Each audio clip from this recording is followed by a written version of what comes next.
Madam నిలబడండి, వెళ్తున్నారు ఎందుకు? మీరు మా పార్ట్నర్ కాదా? శైలు ఇటు ఒకసారి చూడు, ఫోటో కాదు వీడియో. కొత్త కొత్త వస్తారేరా.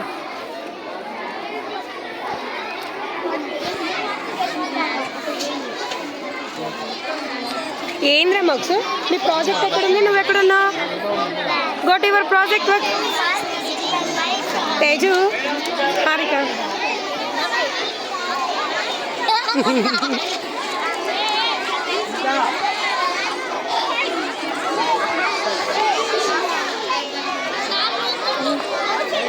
ఏ సాత్విక, తర్వాత పంపుతా.